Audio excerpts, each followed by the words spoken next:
Olá, tudo bem? Vai tudo bem contigo? Espero que sim. E voltei para te dizer que o Calvo continua falando.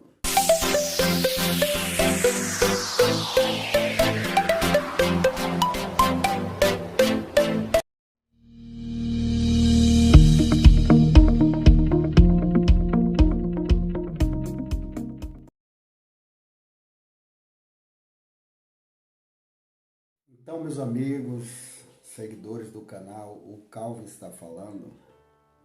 Essa semana eu estive pensando no homem, o homem enquanto homem. Este ser, que eu diria complexo, difícil de entender. Defini-lo, compreendê-lo e compreender a si mesmo é uma tarefa extremamente difícil, porque daí surgem visões, imaginações, conceitos e definições. E esse pensamento partiu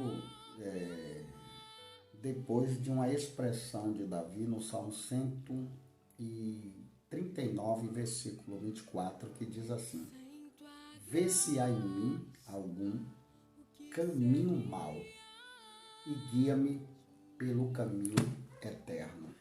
Davi faz uma introspecção, uma análise interna de si mesmo, reconhecendo as suas limitações e pede para que Deus lhe mostre quem realmente ele é. Porque muitas vezes nos iludimos, pensamos que somos tão bons e somos mal. E muitas vezes pensamos que somos só mal e temos muitos valores e características que se assemelham ao eterno. Eu diria qualidades morais. 14 do livro de Jó tem uma expressão bíblica que diz assim: o homem nascido de mulher vive breve tempo cheio de inquietações, cheios de angústias, e as angústias enquanto angústia que é algo extremamente difícil de compreender, a angústia humana. Daí, surgem várias observações sob o ponto de vista da sociologia, sob o ponto de vista da antropologia, sob o ponto de vista da filosofia, pois são vários personagens que tentou conceituar os homens. Por exemplo, Platão, Platão, ele, um filósofo grego que nos trouxe a ideia do mundo sensível e inteligível. O mundo sensível é aquilo que nós sentimos pelos órgãos dos sentidos, E o mundo inteligível é a razão. Então, para Platão, o corpo em si, o corpo, não é nada, não tem valor. O que tem valor é exatamente a alma, e ele define o homem como alma. São as ideias, as ideias, os pensamentos que de fato definem o homem.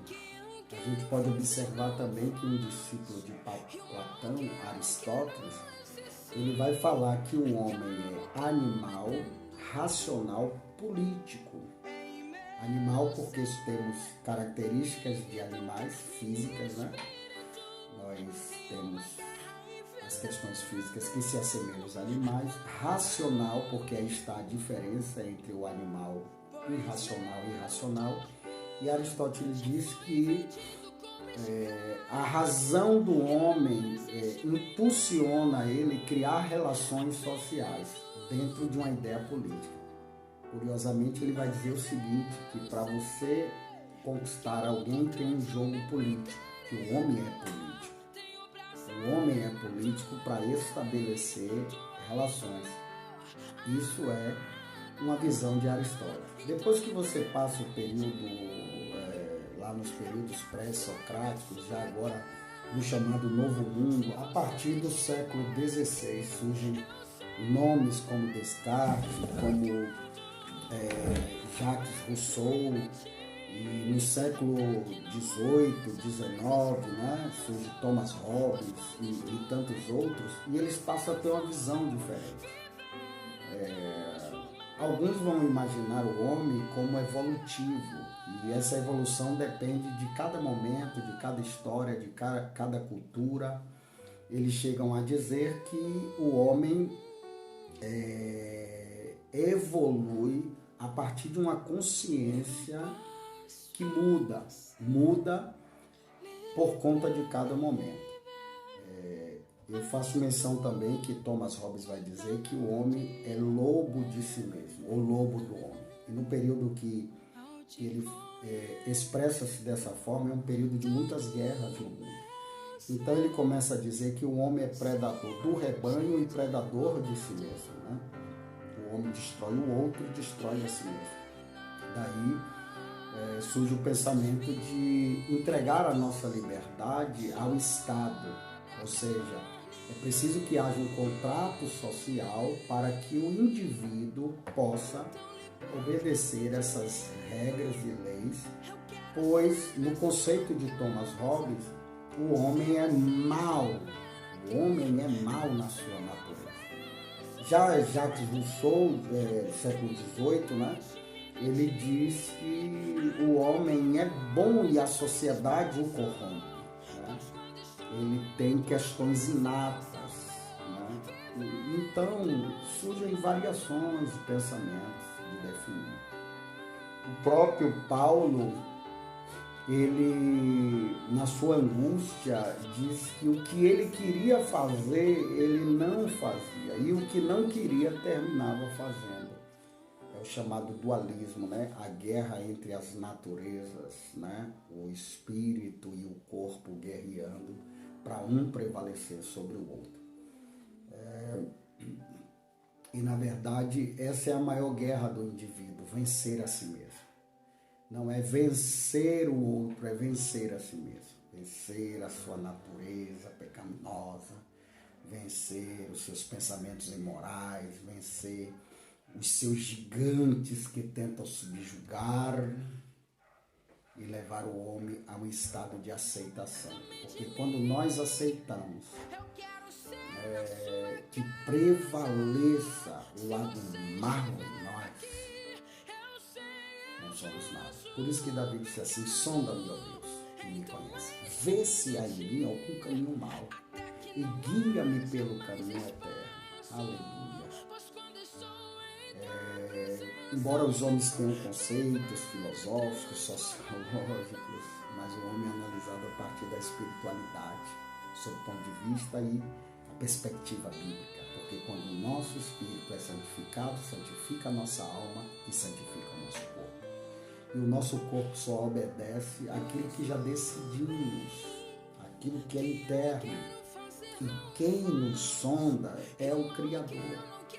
O Criador é que percebe as nossas fraquezas, o Criador é que percebe as nossas tendências, as nossas predileções, as nossas inclinações.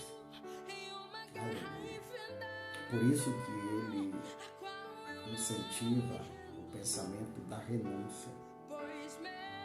No campo da filosofia você não pode negar o eu, porque o eu é a sua persona, mas para Deus o eu não vale nada. Por isso que Paulo corrobora um pensamento espetacular quando diz assim: não vivo mais eu, mas Cristo vive em mim. Pastor, o que é isso? É você morrer para si mesmo e permitir que essa natureza pós-adâmica, essa natureza corrompida, aleluia, morra e nasça um novo homem. A Bíblia vai dizer que é necessário nascer de novo, quem está em Cristo, nova criatura é, para que a natureza de Cristo seja implantada em nós. Aleluia, os qualificativos. Por isso que Paulo vai dizer que é preciso que haja o fruto do Espírito, que são cheios de propriedades que formam esse novo homem. Quais são as propriedades? Tolerância, benignidade, amor, temperança, mansidão e por aí vai. Então, essa é a perspectiva do reino de Deus. Um meu, você tem que pisar no pescoço e morrer para nascer um novo homem em Cristo Jesus. Deus abençoe, homem. E homem, no sentido generalizado que se aplica a todos. Deus te abençoe, homem. E saiba que aquele que começou a boa obra em mim há de aperfeiçoar até o dia da vinda de Jesus Cristo. Ou seja, eu estou em obras, está subindo poeira, mas no final a casa vai ficar dentro do padrão que ele estabeleceu. Permita-se que ele te guie pelo caminho certo, que ele te encaminhe pelo caminho eterno. Ele não só te atrai para a presença dele, ele te encaminha para o caminho da eternidade com ele. Um grande abraço. Aleluia. E não esqueça, o tal